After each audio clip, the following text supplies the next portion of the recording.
Estás viendo Vívelo y Cuéntalo, el poder de las vivencias. Saludos amigos, estamos en el Ranchón del Maporal, en el bello mirador del Ranchón del Maporal, para traerles una emisión más de Vívelo y Cuéntalo, nuestra fanpage donde estamos emitiendo contenidos de aquí en adelante y estamos muy contentos por la respuesta del público que nos ha dado a través de sus comentarios, de compartir, de me gustas y todo lo demás, lo que se hace en este medio digital. Estamos desde aquí en una mañana muy sabrosa para entablar un bello diálogo con el maestro Hugo Mantilla Trejo. Maestro, bienvenido, ¿cómo me le va? Qué bueno tenerlo aquí, compañero. Un placer saludarlo. Lo veo joven, rozagante, brioso como los potros. España vieja no es resabio. Qué bueno, Hugo, porque vivir es una actitud. ¿Cómo no? Vivir es una actitud. Ser positivo. Usted no se aflige por nada. Pues chico, hay momentos en que uno le da como esa vaina, ¿no? De ver tanta cuestión en el mundo, tantos problemas. Pero hay que seguir la vida, hay que continuar y hay que trabajar en función de uno y de los muchachos de uno y de los amigos de uno. Qué bueno, Hugo. Sí. Pues Hugo es un buen conversador y pues que lo hemos invitado porque ¿cómo le parece que el año pasado hizo una investigación muy interesante en torno al folclore, a la evolución del joropo, los ritmos llaneros, un poco de rescate si se quiere, ¿no, Hugo? ¿Cómo fue esa experiencia de elaborarlos? Son videos realmente cortos, sí, pero que tocan perfectamente el momento y la situación de lo que es el joropo como tal. El joropo ha evolucionado y seguirá evolucionando en las regiones de acuerdo a los momentos y a las situaciones. ¿Cómo le parece que ahora estamos hablando del llano andino, de los llaneros de Ruana? Bueno, casi usted a pensar, y es que hay algo bien importante. Hablar, por ejemplo, del llanero de Ruana es pensar en los llaneros del Calvario. Sí. Es en los de San Juanito. Sí. Y es pensar en Casanare y es pensar en Arauca, la gente de Saravena, sí, que tienen sus propios conceptos y sus propios pareceres. Entonces eso da para que uno se ponga también a pensar hacia dónde y cómo debe direccionar la cuestión de la cultura, nosotros que vivimos metidos en ese mundo y el trabajo cultural. Así es. Pues bueno, en este primer video vamos a ver precisamente ese contexto, digamos, el departamento del Meta, el llano, cuál es, de dónde vino la cultura llanera, y bueno, hay expertos que hablan en esa materia, de tal manera que vamos a dividir esta emisión en dos partes. En esta primera parte vamos a ver dos videos cortos, de tal manera que vamos con la primera exposición. Estás viendo Vívelo y Cuéntalo, el poder de las vivencias.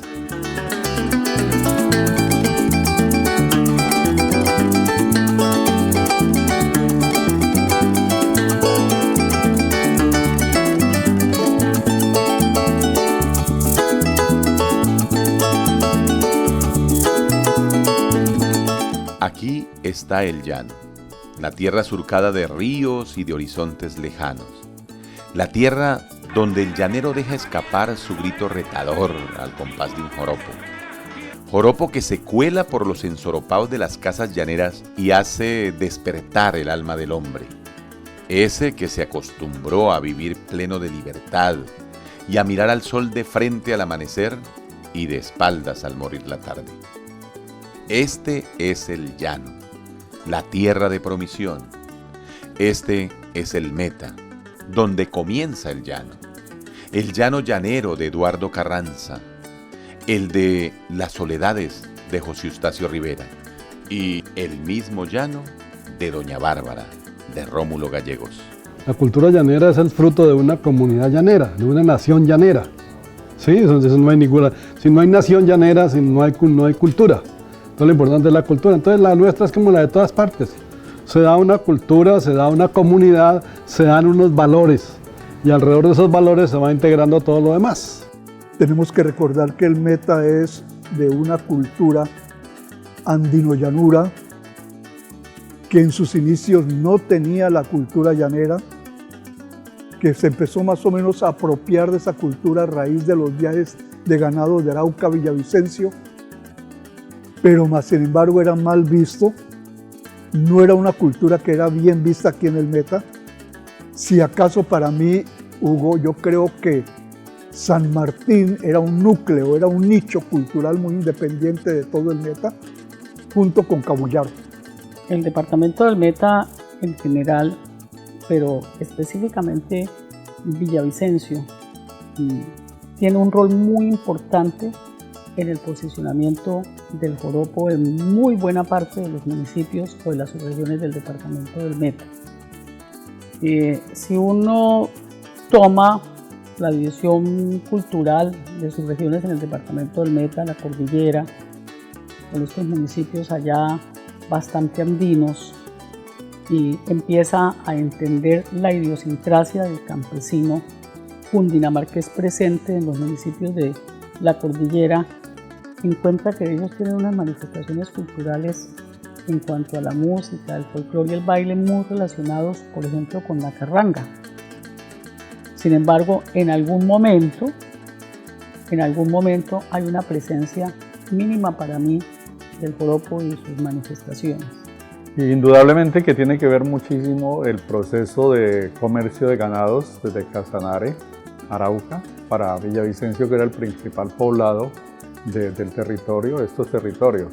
Igual desde San Martín, que ya tenía también sus propias ganaderías, de la raza sanmartinera.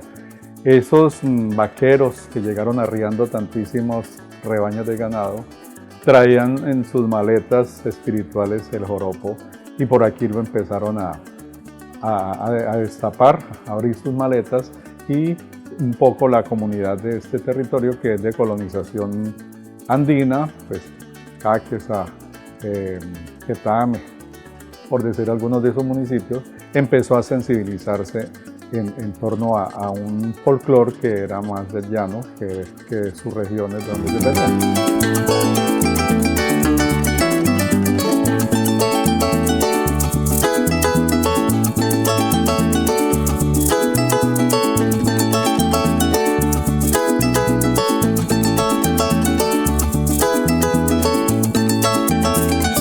Villavicencio no podía decirse que tiene un estilo propio, porque es como una sumatoria de muchas influencias de Casanare, de Arauca, de los mismos acá municipios de San Martín, pues, que sería el más tradicional. Villavicencio lo que ha hecho es como recoger todos estos sentires, todas estas maneras, y los ha puesto en escena, porque ha sido clave también. Los festivales son claves, y el Meta creo que arrancó con el de 1965, en esa primera parte de los años 60, cuando crean el Torneo Internacional del Joropo, o el Festival del Joropo, creo que lo llamaban. Si nosotros vamos a la subregión del Ariari, pues conocemos que los antecedentes de poblamiento del Ariari son básicamente de 50 en adelante, a excepción de San Juan de Arama y San Martín, si lo metemos como subregión del Ariari. Los demás departamentos todos tienen esa presencia sociológica, multiétnica, pluricultural importantísima de muchos otros departamentos del país, el Tolima, el Huila, Caldas, Cundinamarca, Boyacá, y encuentra unas manifestaciones culturales, musicales, que tienen que ver con los aires naturalmente propios o procedentes de estas personas que poblaron casi que son más o menos unos 16 municipios del departamento del Meta. Hay un aspecto político, que hay un poder político, también se da en todas las comunidades. Hay un aspecto cultural, que se coge de esos valores y se va integrando, y es lo que permite que la comunidad se integre como tal, que tenga valores. Y alrededor de eso se va dando todo lo demás. Todas las comunidades, al principio, usted asómese a cualquier cultura universal, lo primero que hacemos es cantar. Todas las naciones tienen un canto, ¿sí? De Gesta, la Ilíada, la Odisea. Entre nosotros el mío Cid, primero se canta, después se piensa, viene la filosofía, y después ya viene la historia de las realidades. En el llano somos exactamente lo mismo, no escapamos a eso, muy en particular. El llano es una cultura mestiza, el aborigen desaparece, el blanco no permanece porque no está, pero viene el mestizo y se adueña de una cultura mestiza que es exactamente la cultura llanera. Yo siempre he dicho que la cultura llanera es una cultura que llegó tardíamente aquí al departamento del Meta, que se ha enriquecido, no lo podemos negar. Sería falsedad decir que el Meta ha hecho de la cultura llanera una cuestión de simplemente de publicidad o de mercantilismo, pero sí le enriqueció. Estás viendo Vívelo y Cuéntalo, el poder de las vivencias. Bueno, regresamos en este Vívelo y Cuéntalo, el poder de las vivencias.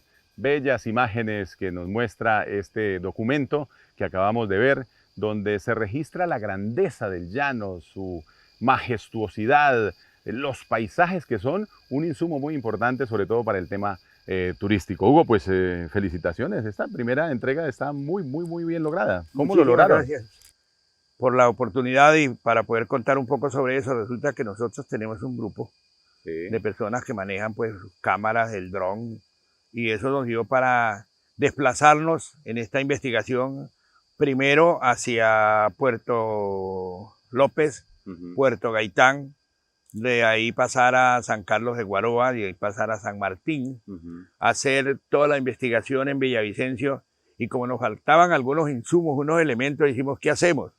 Entonces íbamos para Maní, que allá hay bandolas y hay tiples y hay gente, y nos fuimos a Maní, fuimos a Yopal, fuimos a Pejariporo, y nos faltaba un violinista que era Rafael y se nos había perdido, se había ido para Arauca. Y allá fuimos y lo rescatamos. ¿Qué va? ¿Lo encontraron? Lo encontramos. Lo sabanearon y lo encontraron. Lo sabaneamos, lo encontramos, hicimos, hasta allá fuimos. ¿Por qué? Porque queríamos mostrar todo ese acervo alrededor de ese video sobre los instrumentos, que me parece importantísimo. Muy bueno. Yo creo que el video que viene a continuación cobra mucha importancia por cuanto es una manera, Hugo, de detener el tiempo. ¿Por qué? Porque nosotros nos hemos venido quejando de que la gente vieja se va muriendo y los músicos viejos van falleciendo y se van con todo y su saber. Y no hay escuelas, digamos, de los instrumentos tradicionales como el furruco, como la cirrampla, como el violín. Todo eso se va perdiendo. Y este señor, en compañía de su equipo interdisciplinario, pues tuvo la genialidad de registrar los viejos que todavía hacen esos instrumentos, lo tocan y lo disfrutan. Así de que los invitamos a mirar la segunda parte de este Vívelo y Cuéntalo, el poder de la experiencia. Vamos a ver esta segunda parte que está dedicada precisamente a los instrumentos y la evolución de esos instrumentos y de esas personas que los ejecutan. Adelante. Estás viendo Vívelo y Cuéntalo, el poder de las vivencias. El término joropo nace de la palabra indígena soropo, debido a que las paredes del rancho llanero se hacía con hojas de palma real, amarradas a unos parales con raíces o bejucos de una planta llamada camburito.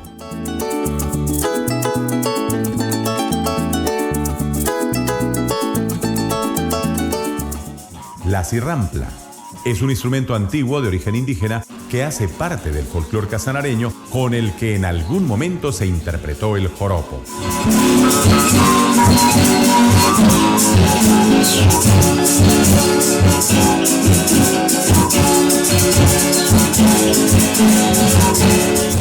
El violín, traído de Europa por los españoles para ejecutar cantos religiosos, danzas fandangos, entre otros aires, y luego ejecutar galerones y joropos.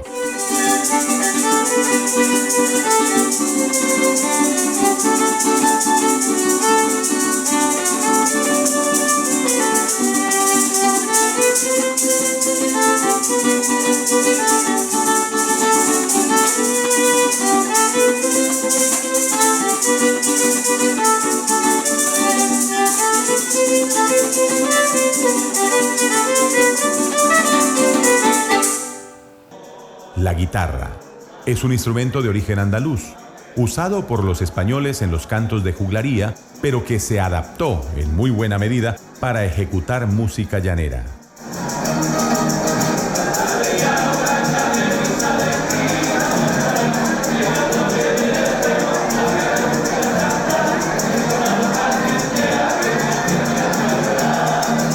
Furruco es un instrumento membranófono traído de África, usado en la música llanera como este.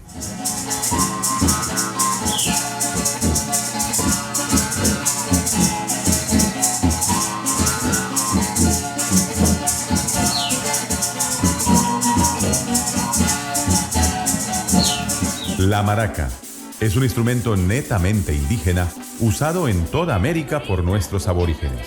Hoy se usa como un acompañante en la música llanera.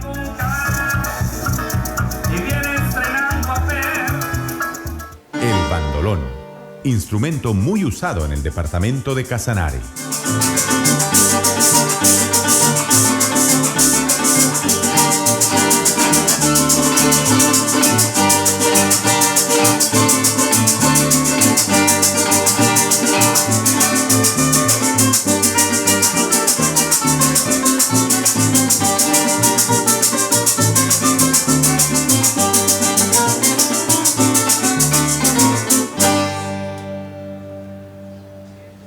La mandolina es un instrumento de origen europeo, más exactamente italiano, traído por inmigrantes hacia América y adoptado a muchas culturas musicales, entre ellas la llanera.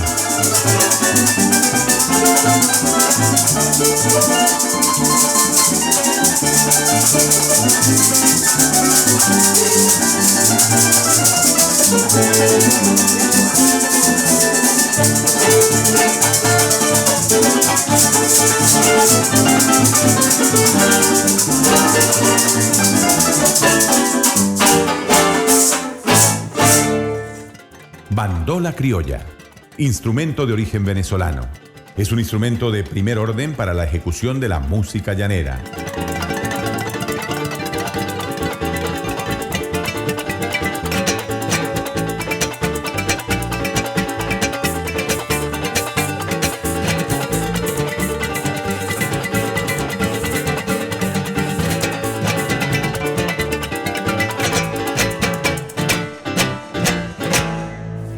El cuatro es un acompañante indispensable en los grupos o conjuntos llaneros. Gracias por preferirnos.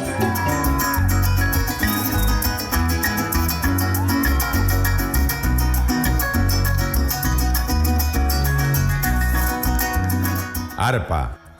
Este instrumento de antiquísima trayectoria fue traído por los europeos a toda América, enraizándose en Venezuela y posteriormente a los llanos de Colombia. Hoy en día es un instrumento de primer orden en nuestro folclore llanero.